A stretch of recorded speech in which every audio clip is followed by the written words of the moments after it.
मैं एक जवान लड़का हूँ। एक दिन मेरी मुलाकात एक आंटी से होती है। आंटी दिखने में बहुत खूबसूरत थी, लेकिन मुझे बाद में पता चला कि वह शादीशुदा है और उनका पति हॉस्पिटल में एडमिट है। एक दिन आंटी और मैं, मेरा नाम सागर है। मैं मध्य प्रदेश के कटनी जिले के एक गांव का रहने वाला हूँ। मैं मेरे माँ बाप की इकलौती संतान था। इस वक्त मेरी उम्र 34 साल है। मेरी हाइट 5 फीट है। जब मैं छोटा था तभी मेरे पापा एक जमीनी विवाद में मारे गए थे। किसी तरह माँ ने मुझे पाला और जब मैं कुछ बड़ा हुआ तो माँ के साथ खेती करने में उनकी मदद करने लगा। मेहनत करने की वजह से मेरी अच्छी बॉडी बन गई थी और मेरी पर्सनालिटी एक अलग ही छाप छोड़ती है। जब मैं 20 साल का हुआ तो माँ ने मेरी शादी पड़ोस के गांव में कर दी। माँ अब बूढ़ी हो गई थी, इसलिए उन्हें बहू की ज्यादा जरूरत थी। मेरी शादी अच्छे से हो गई थी और आरती बहू बनकर हमारे घर आ गई थी। अगली सुबह मेरी आंख किसी के चिल्लाने की आवाज से खुली। मेरी पत्नी पहले ही उठ चुकी थी। मैं जैसे ही रूम से बाहर आया तो मैंने देखा कुछ आदमी मेरी माँ के पास खड़े थे। उनमें से एक आदमी माँ से कह रहा था कि अब तक यह जमीन मैं तेरे पति से नहीं ले सका, वह मैं अब लेकर रहूंगा। मैंने मेरे रिश्तेदार की बेटी से इसीलिए तेरे बेटे की शादी करवाई है। अब यह लड़की तुम्हारे खिलाफ दहेज और मारपीट का मुकदमा दर्ज करेगी, या तो तुम चुपचाप यह जमीन मेरे हवाले कर दो और यहाँ से कहीं और चले जाओ। मैंने देखा मेरी बीवी भी उनकी हाँ में हाँ मिला रही थी। अपनी बीवी को देखकर मैं एकदम से हैरान रह गया।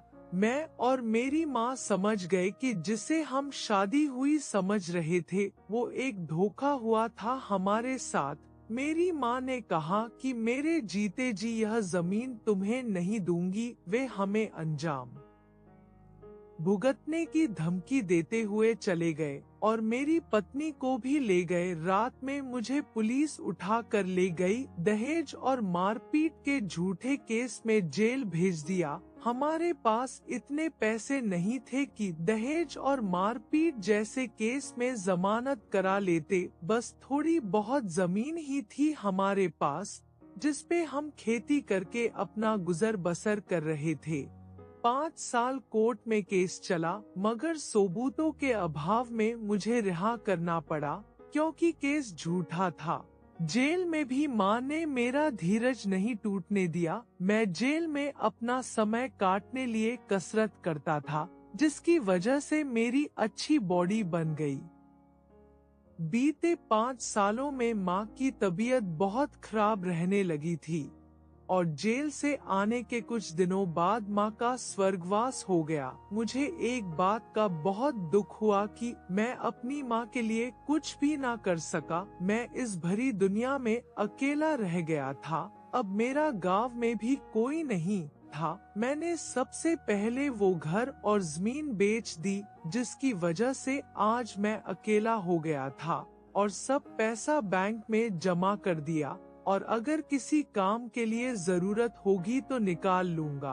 और दिल्ली आ गया और एक कपड़ा रंगाई की फैक्ट्री में काम करने लगा। जिस फैक्ट्री में मैं काम करता था वहाँ ज्यादा वर्कर उत्तर प्रदेश के रहने वाले थे। मेरे अच्छे व्यवहार की वजह से मेरी सबसे अच्छी बनती थी। उन वर्करों में एक चाचा थे, उनका भी कोई नहीं था संसार में और ना कोई मेरा था। उनसे ज्यादा लगाव था मुझे, लेकिन वो ड्रिंक बहुत करते थे। शायद अकेलेपन की वजह से ज्यादा पीते थे। मैं 25 साल का हो गया था। भरपूर जवानी अकेले ही काट रहा था। मन तो मेरा भी बहुत होता था कि कोई मिले जिससे मैं शादी करके अपना घर बसा लूं। जेल से आए अभी 5 महीने ही हुए थे, इसीलिए अभी किसी को अच्छी तरह से नहीं जानता था। एक दिन सुबह सुबह काम के वक्त चाचा ने ड्रिंक ज्यादा कर ली थी और जहां गर्म पानी में कपड़ा रंगाई करते थे, चाचा उसी खोलते पानी में गिर गए। किसी तरह चाचा को पानी से बाहर निकाला, लेकिन वो कई जगह से जल गए थे। अभी तक फैक्ट्री मालिक नहीं आए थे और चाचा दर्द से चिल्ला रहे थे। उनकी तड़प मुझसे देखी ना गई और मैं उन्हें हॉस्पिटल ले गया, जहां उन्हें तुरंत भर्ती कर लिया। पट्टी करने के बाद उन्हें एक वार्ड में शिफ्ट कर दिया और डॉक्टर ने कहा कि 2-3 दिन में छुट्टी मिल जाएगी। मैंने यह बात फोन करके फैक्ट्री मालिक को बताई। उन्होंने मुझसे कहा कि मैं चाचा के पास ही रहूं। मैं उनकी बात मान गया। मैंने चाचा से बात की तो उन्होंने कहा कि अब वो ठीक है। बहुत देर तक चाचा के पास बैठा रहा। मैं चाचा को सुबह 7 बजे हॉस्पिटल में लाया था और अब दोपहर के 12 बज रहे थे। सर्दी के दिन थे तो टाइम का पता नहीं लगा। मुझे अब भूख लगने लगी थी तो मैं चाचा से कुछ खाने के लिए बोल के हॉस्पिटल से बाहर आ गया। हॉस्पिटल के बाहर बहुत से खानों की रेहड़ी और दुकान लगी रहती और इन दुकानों पर बहुत भीड़ रहती है, क्योंकि दूर दराज से आए लोगों को सस्ते में खाना और दूसरी जरूरत की चीजें मिल जाती है और फिर कोई अपने मरीज को छोड़कर दूर भी नहीं जा सकता। मैं खाने के ठेले पर गया, वहाँ भी भीड़ थी। मेरे आगे एक आंटी खड़ी थी। वो बार बार दुकानदार से 2 अंडों के ऑमलेट देने के लिए कह रही थी। मैंने आंटी के हाथ में 200 का नोट देखा था, जिसे वो बार बार दुकानदार की तरफ करके ऑमलेट देने के लिए कह रही थी। ऑमलेट लेने के बाद वो बाकी पैसे लिए बिना चल दी। मेरा खाना भी पैक हो गया था तो मैंने दुकानदार से कहा कि वो आंटी मेरे साथ है और दुकानदार से आंटी के बाकी पैसे लेकर तेज कदमों से चलते हुए आंटी के करीब जाकर मैंने उनसे बोला कि आप शायद पैसे वापस लेना भूल गई थी। उन्होंने एक नजर मेरे ऊपर डाली और अपने पैसे लेते हुए बोली कि आज का टेंशन की वजह से कुछ याद नहीं रहता। मैंने उनके पैसे उन्हें देते हुए बोला कि आप भगवान पे भरोसा रखिए, सब ठीक हो जाएगा। मेरी बात सुनकर वे बोली कि लगता नहीं कि सब ठीक हो जाएगा। मैं उनकी तरफ देखा तो उनकी आंखों से आंसू निकल रहे थे। ये देखकर मैं भी भावुक हो गया, क्योंकि मुझसे किसी का दुख देखा नहीं जाता। मैंने उनसे कहा कि प्लीज आप रोइए मत और उन्हें पीने के लिए पानी दिया और कहा कि आप मुझे बता सकती हैं कि क्या हुआ, क्योंकि बताने से मन हल्का हो जाता है। मेरी बात सुनकर उन्होंने अपने आंसू पोंछ लिए और पास में बेंच थी उस पर बैठ गई। मैं भी उनके पास बैठ गया। मैंने पूछा कि आप यहाँ हॉस्पिटल में कैसे, तो वो बोली कि मेरा नाम रेखा है, मैं सतना से अपने पति को लेकर आई हूँ। मेरे पति की बहुत ज्यादा ड्रिंक की वजह से दोनों किडनी खराब हो गई और अब लास्ट स्टेज है। डॉक्टर ने कहा है कि अब कभी भी दुनिया छोड़ सकते हैं। कुछ देर रुक कर वे बोली कि अच्छा ही हो कि भगवान उन्हें उठा ले। आप ऐसा क्यों कह रही हो, जिसने जिंदगी भर कोई सुख ना दिया हो और अपनी सारी जिंदगी ड्रिंक के लिए गुजार दी हो। ना ये कभी अच्छे पति बन सके, ना अच्छे पिता। ऐसे शख्स के लिए दिल से यही निकलता है कि भगवान उन्हें उठा ले तो अच्छा है। कितने बच्चे हैं आपके? 2 बेटी है और 1 बेटा है। बड़ी बेटी की शादी जैसे तैसे करके मैंने 1 साल पहले की थी, लेकिन उसके पति ने शादी के कुछ दिनों बाद तलाक दे दिया, क्योंकि मैं उनके द्वारा मांगा हुआ दहेज और रकम नहीं दे पाई। ये सुनकर मुझे बड़ा दुख हुआ। आपका बेटा पढ़ रहा है या कोई काम करता है? बेटा बचपन से ही बाप की ड्रिंक छुप छुप के पीने लगा था और आज बाप के नक्शे कदम पर चलते हुए वह भी सिर्फ ड्रिंक करता है और कुछ काम नहीं करता, कमा के देने के बजाय, और हमसे ही पैसे लेता है ड्रिंक के लिए। तो फिर आपके घर का खर्चा कैसे चलता है? हम माँ बेटी मिलकर सिलाई कढ़ाई करके कुछ पैसे कमा लेते हैं, जिससे घर का खर्चा चल जाता है। हम लोग बात कर ही रहे थे कि आंटी का फोन आ गया। उनका कीपैड का फोन था, फोन पर धागा लगा हुआ था, मतलब फोन टूटा था। उन्होंने स्पीकर मोड पे डाल के बात की थी। उधर से उनकी बेटी की आवाज आई जो कह रही थी, मम्मी मकान मालकिन आई है, वह कह रही है कि उनको दूसरे किराएदार मिल गए हैं जो टाइम से किराया दिया करेंगे, इसलिए या तो इनका पूरा किराया दो वरना घर खाली कर दो। आंटी ने कहा कि उनसे कहो कि 2-3 दिन में पापा को हॉस्पिटल से छुट्टी मिल जाएगी, जब मैं आ जाऊंगी तब बात करेंगे। उनकी बातें सुनकर मुझे बड़ा दुख हुआ। मैंने सोचा कि आंटी को ना तो पति का प्यार मिल सका और ना ही बेटे का कुछ सुख मिला और ना दामाद अच्छा मिला। मैंने सोचा अगर मैं उनके कुछ काम आ सका तो मेरा जीवन सफल हो जाएगा, मुझ अनाथ को भी एक परिवार मिल जाएगा, क्योंकि वैसे भी मेरा कोई नहीं था। मैंने सोचा अगर रेखा मुझे एक प्रेमी के तौर पर अपनाएगी तो मैं जीवन भर एक सच्चे प्रेमी की तरह उनका साथ दूंगा। ऐसा मैं इसलिए कह रहा हूँ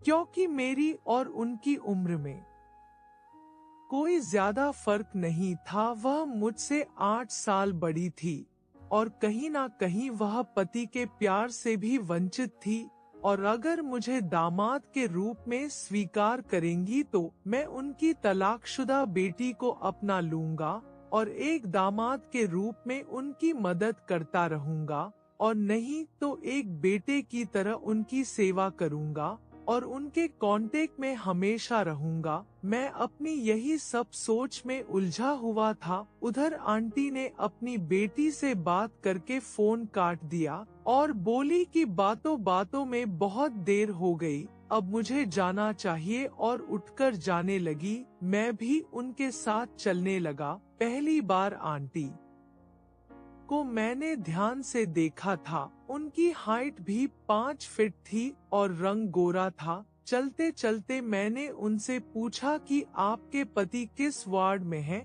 तो उन्होंने जो बताया उसे सुनकर मेरी खुशी का ठिकाना ना रहा, क्योंकि मेरे साथ वाले चाचा भी उसी वार्ड में भर्ती थे। बात करते करते हम वार्ड के अंदर आ गए। मैंने देखा आंटी के पति का बेड चाचा के बेड से 4 बेड छोड़कर था। मैंने चाचा को खाना खिलाया और खाने के बाद उनको मेडिसिन दी। आंटी ने भी अपने पति को आमलेट खिला दी और मेडिसिन दी। मेडिसिन लेने के थोड़ी देर बाद चाचा सो गए और आंटी के पति भी सो गए। सर्दी के दिन थे तो वार्ड के अंदर बैठे बैठे मुझे हल्की ठंड महसूस हुई, तो मैंने चाय पीने की सोची। मैं आंटी के पास जाकर उनसे चाय के लिए पूछा तो पहले तो वो मना करने लगी, फिर कुछ सोचकर बोली कि चलो। हॉस्पिटल के अंदर ही बनी कैंटीन से मैं चाय ले आया और एक बेंच पर धूप में बैठकर चाय पीने लगे। चाय पीने के बाद आंटी ने मुझसे पूछा कि क्या हुआ तुम्हारे पापा को और अब कैसी तबीयत है उनकी? तो मैंने बताया कि ये मेरे पापा नहीं है, ये तो मेरे साथ काम करते हैं और इनके परिवार में कोई नहीं है, इसलिए इलाज के लिए यहाँ ले आया। उन्होंने पूछा तुम्हारा परिवार कहाँ है, तुम कहाँ के हो? मैंने उन्हें शुरू से लेकर आखिर तक अपनी पूरी कहानी बता दी, जिसे सुनकर वो बोली कि सागर तुम एक अच्छे इंसान हो और मेरे दिल में तुम्हारे लिए इज्जत और बढ़ गई है। तुम निस्वार्थी दूसरों के काम आते हो। अगर आप मुझे मौका दे तो मैं आपकी भी कुछ सेवा करना चाहता हूँ। मैं कुछ समझी नहीं। मैं आपके मकान का किराया देना चाहता हूँ।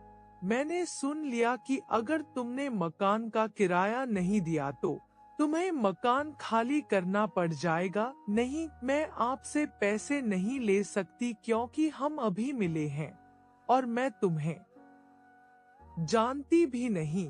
फिर मैं कैसे आपके पैसे दूंगी? मैं तुम्हें पैसे उधार नहीं दे रहा हूँ, मैं तो आपकी मदद कर रहा हूँ।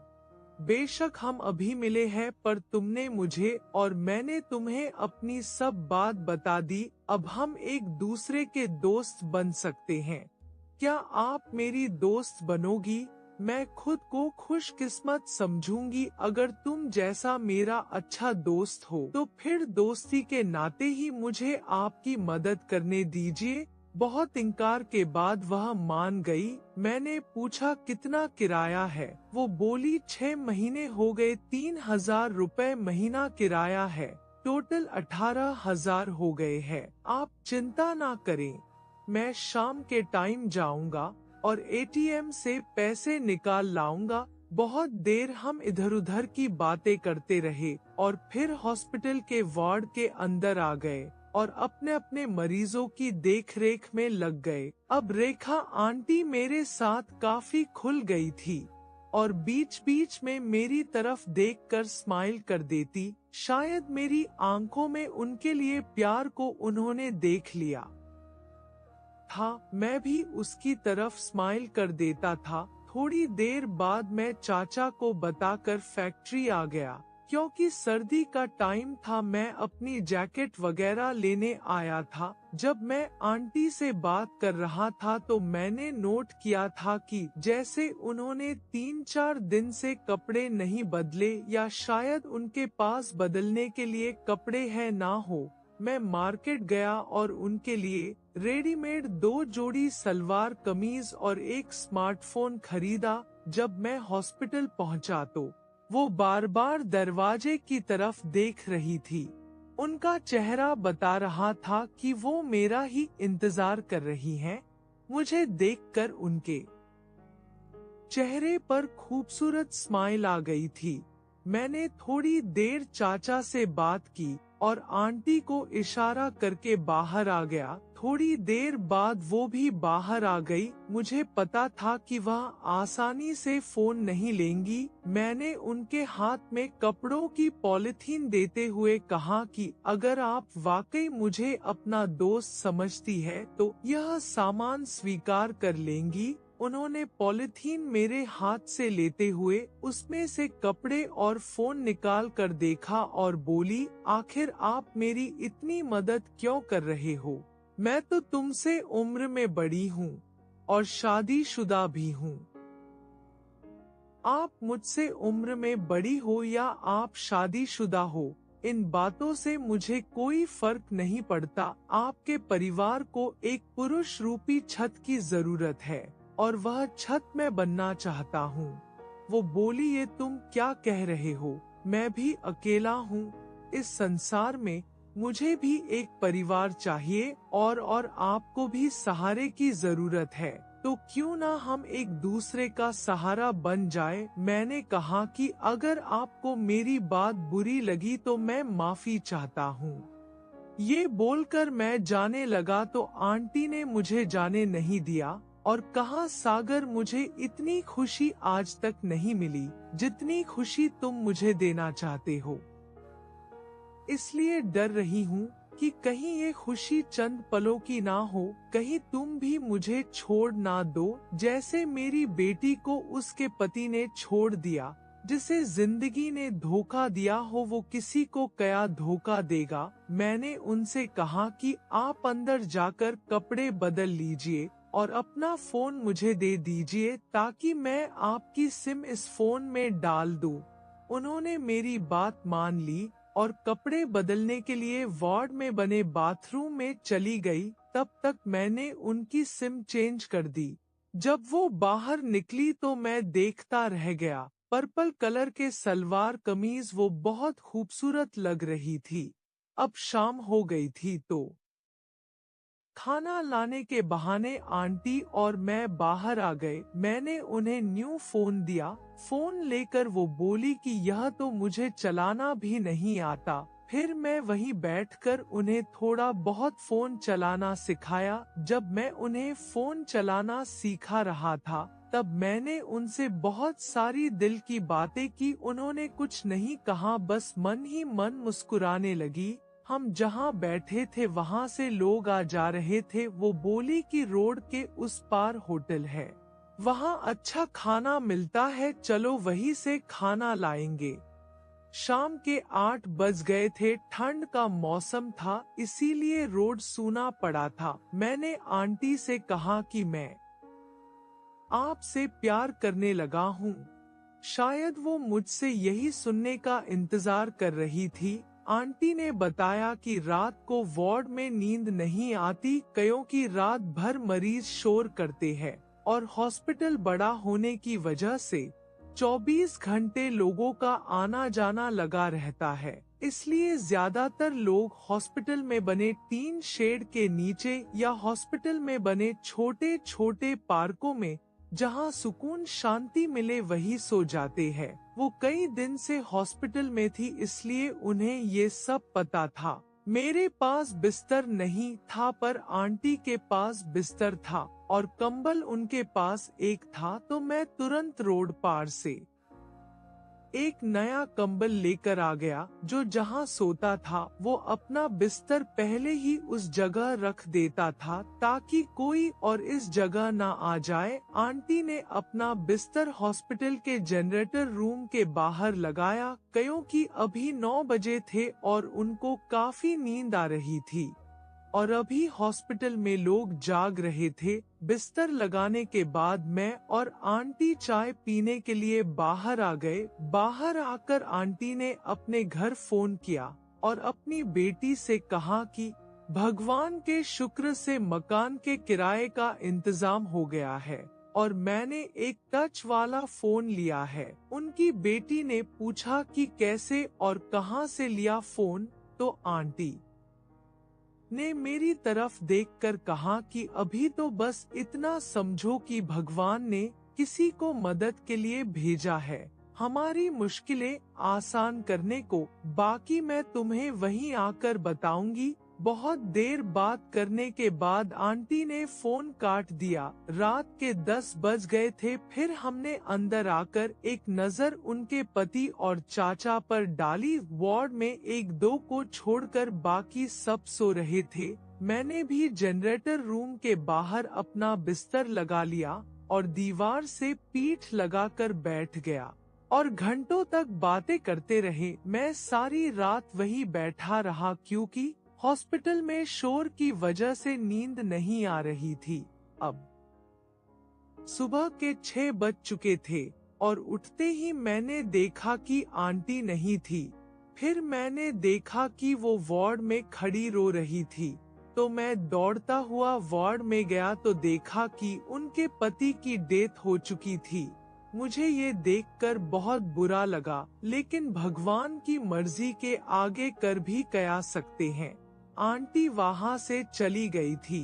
फिर 1 महीने बाद आंटी से बात हुई और उन्होंने मिलने को बोला, तो मैंने उनसे 2 दिन बाद मिलने का टाइम दिया। फिर आंटी आई और बोली कि वो उससे शादी करना चाहती हैं। मैं ये सुनकर बहुत खुश हुआ, लेकिन आंटी ने मुझसे टाइम मांगा। अभी 1 साल तक वो शादी नहीं कर सकती। 1 साल बाद हमने शादी की, उनको अच्छा पति मिला और मुझे भी परिवार मिल गया और उनकी बेटी के लिए हमने अच्छा सा लड़का देखकर उसकी भी शादी करवा दी। अब हम सब अपने घर में बहुत खुश हैं। दोस्तों, कहानी पसंद आई तो लाइक, शेयर और चैनल को सब्सक्राइब जरूर करें। फिर मिलेंगे एक नई और दिलचस्प